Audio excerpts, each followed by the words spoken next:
Hello everyone, hope you all are doing well. Okay, I wanted to just talk to you guys. I've been wanting to make this video for a long time, especially since Friday, since the minister met his counterparts, but I've not had the time. And just before I start talking, want to let you know that I'm on hands-free. I'm not touching the phone.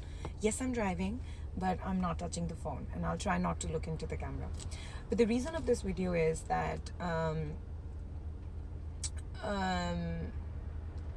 the announcements that we heard on Friday, and we heard the minister saying that the only way to reduce the number of temporary residents in Canada is by converting them into permanent residents.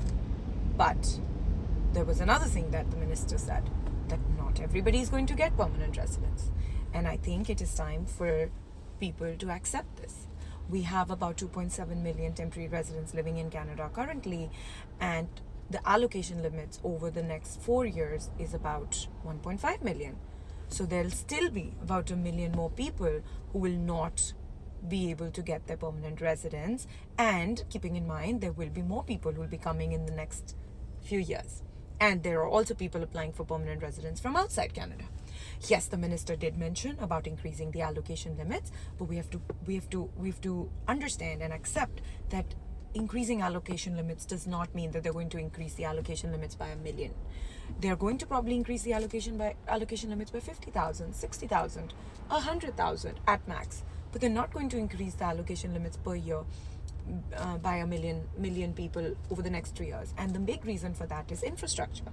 The biggest issue right now why Canada wants people to leave is, or wants to reduce the number of temporary residents in Canada, is because of infrastructure issues, medical facility issues, housing issues. Canada is not able to accommodate that many people, and that's why we see so much hate around by Canadians, by permanent residents. They don't want immigrants in this country. So the decisions that the government took over the last couple of years have completely gone out of whack, and I think that Canadians and permanent residents are extremely unhappy about it, and we do see the after effects of it as well, around the negativity that's going around immigration and international students, etc.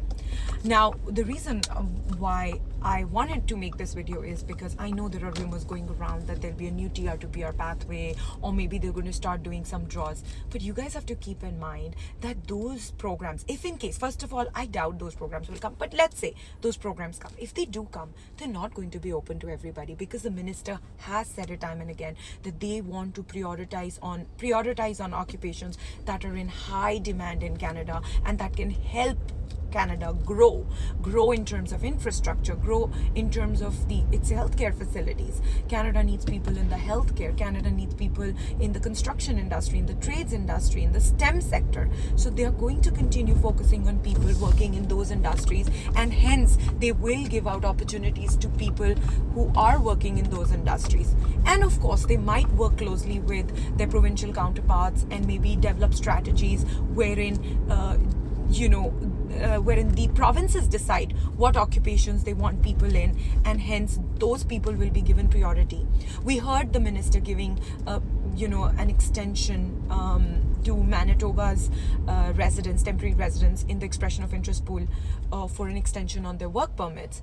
We could hear something similar for other provinces as well in the near future.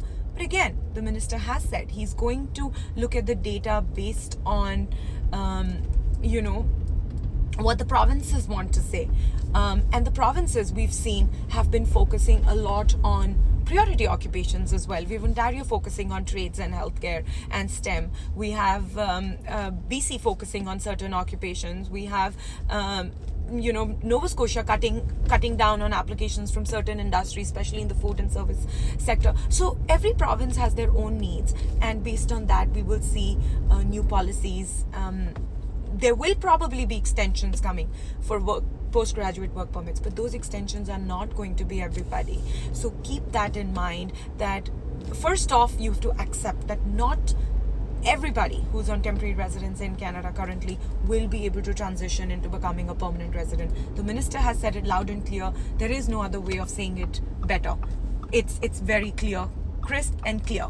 And the second thing you have to keep in mind is that people, unless you transition or you start working in occupations that will contribute to the Canadian economy in a positive way, in the growth of Canada, you will not be able to transition into PR, and that goal of permanent residence will remain a distant dream for you.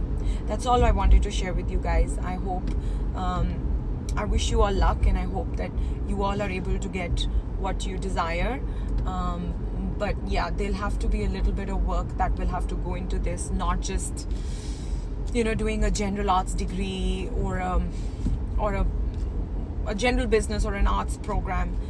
And then working in the restaurant industry, that's really not going to help you get your PR anymore. That's not what Canada wants, and it's very loud and clear.